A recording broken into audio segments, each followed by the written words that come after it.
আসসালামু আলাইকুম dear viewers friend.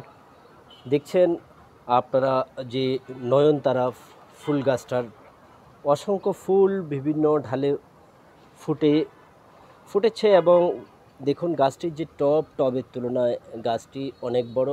তাই আজকে আমি গাছটির বিভিন্ন ঢাল কেটে দিব, কারণ ঢালগুলা কাটতে যদিও আমার কাছে একটু খারাপ লাগছে, তবে গাছ সেখান থেকে আবার নতুন উদ্যমে বেড়ে উঠবে এবং গাছটি টবে ভালোভাবেই প্রতিস্থাপিত হয়েছে এবং সেখান থেকে গাছের যদি বড় ঢাল আমরা কেটে দিই তাহলে গাছটি আরও ঝোপালো হবে, আপনারা নিশ্চয়ই দেখছেন। আর যখনই কোনো ঢাল আমরা কেটে দিব তখন চেষ্টা করতে হবে, দেখুন আমি কোথায় কোথায় ডালগুলা কাটছি, আপনারা নিশ্চয়ই সেটা দেখছেন।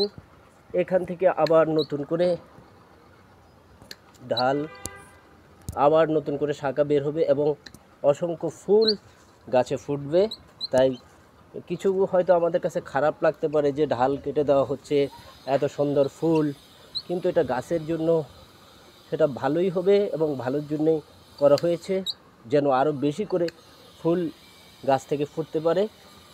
এবং আপনারা আমি দেখাচ্ছি কতটুকু পর্যন্ত আমি গাছটার ঢালটাকে কেটে এগুলোকে আমি কী করেছি আপনারা দেখুন। এখন এই অবস্থায় যে আছে গাছটি, তাহলে আশা করা যায় এখান থেকে আবার নতুন শাখা প্রশাখা বের হবে এবং অসংখ্য ফুল পাবে এবং গাছের গোড়ার মাটি কিছু পরিষ্কার করে কিছু জৈব সার দিয়ে দিব। ধন্যবাদ। এই সংক্রান্ত কোনো প্রশ্ন থাকলে আমাকে প্রশ্ন করলে আমি ফ্রি উত্তর দেওয়ার চেষ্টা করব।